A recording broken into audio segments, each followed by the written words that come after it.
Seja bem-vindo, seja bem-vinda ao programa Ver Mais. Hoje um programa especial, direto aqui do 28º GAC, o Grupo de Artilharia e Campanha, o Exército, o quartel do Exército aqui em Criciúma, nesse dia 7 de setembro, claro, para evidenciar os 200 anos de história da nossa independência.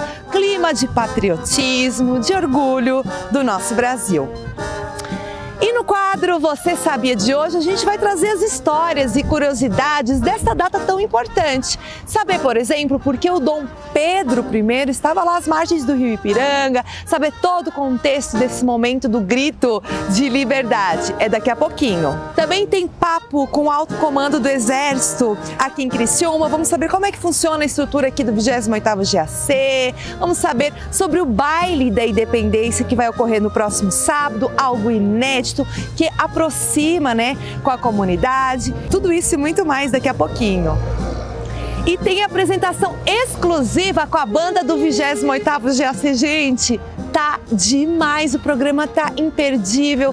Então vem curtir este feriadão com a gente. Eu sou Gisele Tskoski e você fica comigo até as 2 da tarde.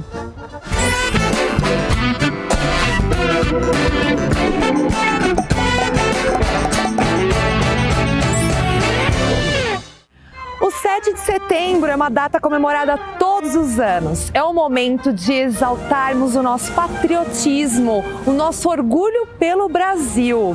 E hoje, no quadro Você Sabia, nós vamos trazer as curiosidades em torno de uma data histórica que é justamente hoje, 7 de setembro, e também sobre os detalhes do Grito da Independência. Confira!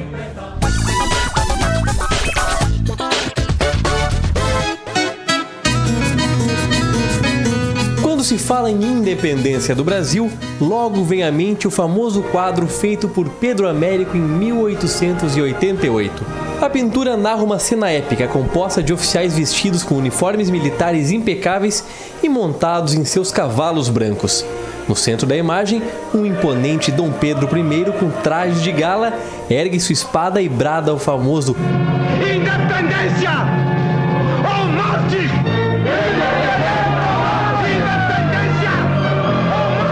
Mas, segundo os historiadores, a cena não foi tão glamurosa assim. Para começar, nada de cavalos.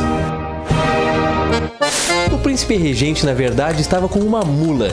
Isso porque, como era uma longa viagem, os cavalos não estavam preparados para carregar tanto peso. Além disso, segundo historiadores, os belos trajes militares também não poderiam ser utilizados devido ao clima brasileiro. Por estarem no fim de uma viagem difícil e cansativa, Dom Pedro deveria estar vestindo roupas simples de algodão bastante sujas de terra. Também não havia um grande público assistindo ao Grito da Independência. Na realidade, a guarda de Dom Pedro era composta por aproximadamente 15 pessoas.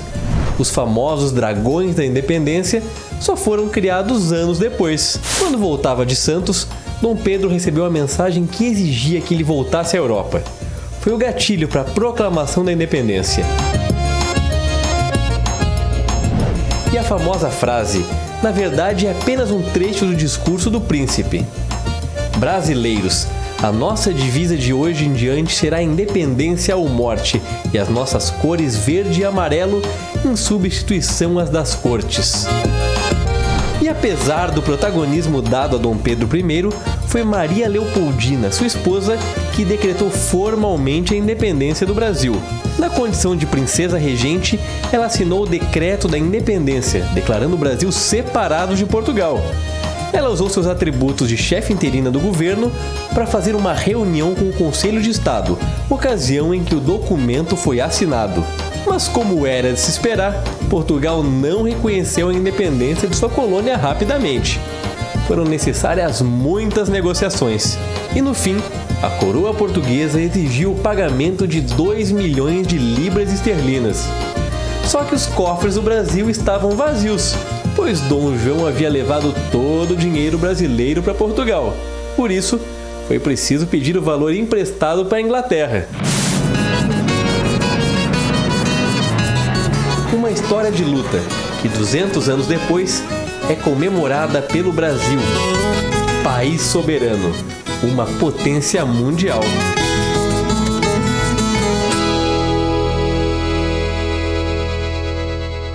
E nessa data tão importante, 7 de setembro, para falar dos 200 anos da independência, é claro que a gente veio até aqui conferir a importância histórica através da palavra do comandante do 28º GAC, o Tenente Coronel Eduardo Moraes Fonseca.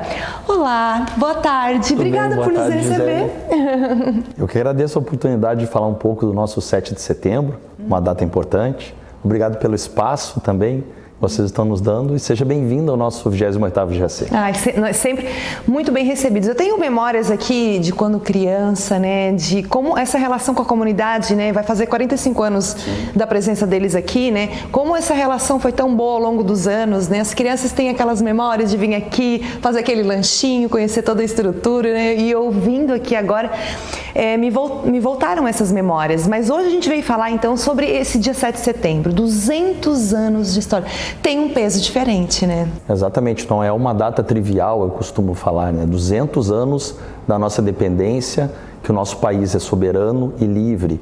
Então, os brasileiros que são patriotas têm que celebrar essa data.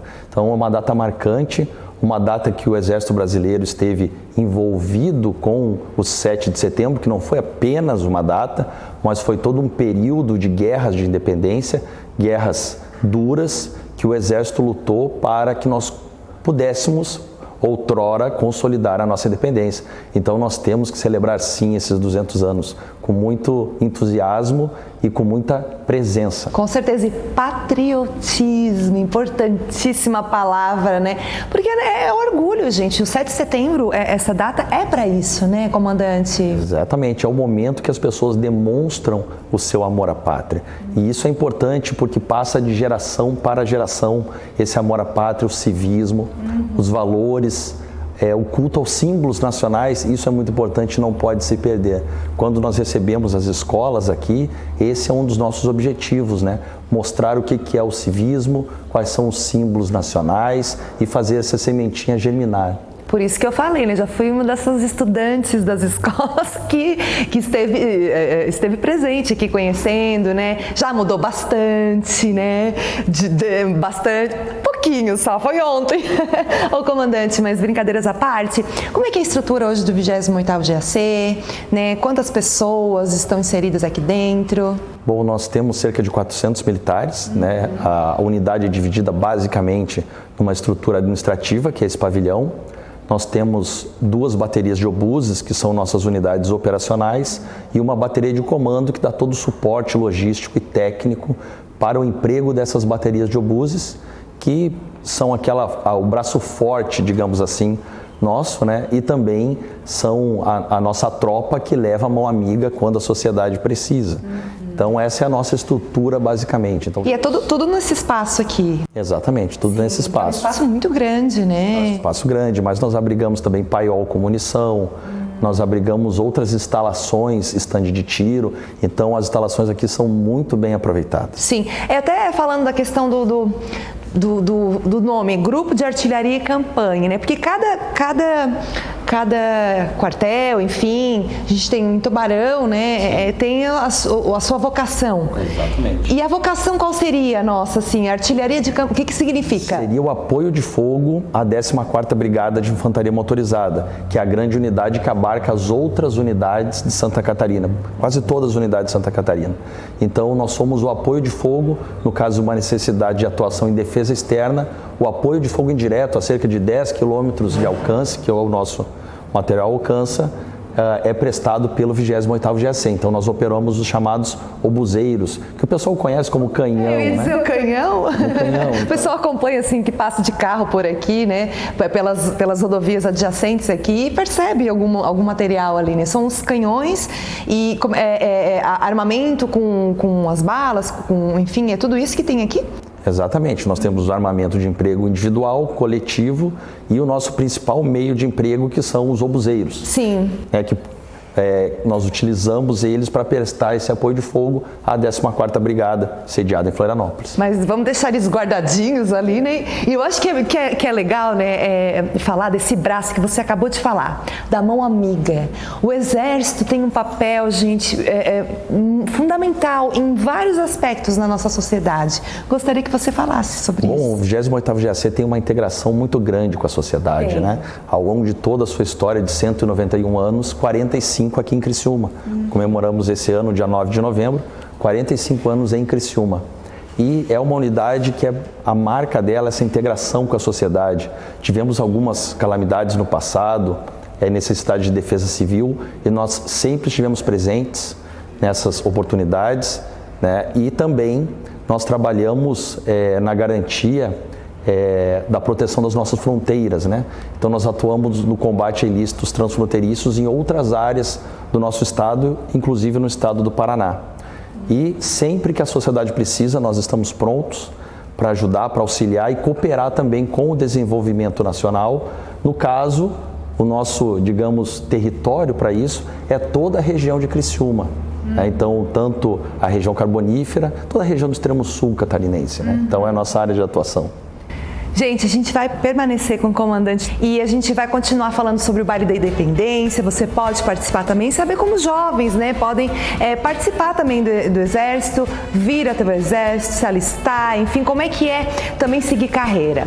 Depois do intervalo tem outras atrações também, tem a banda, tem música do 28º GAC aqui no Ver Mais. Voltamos já já.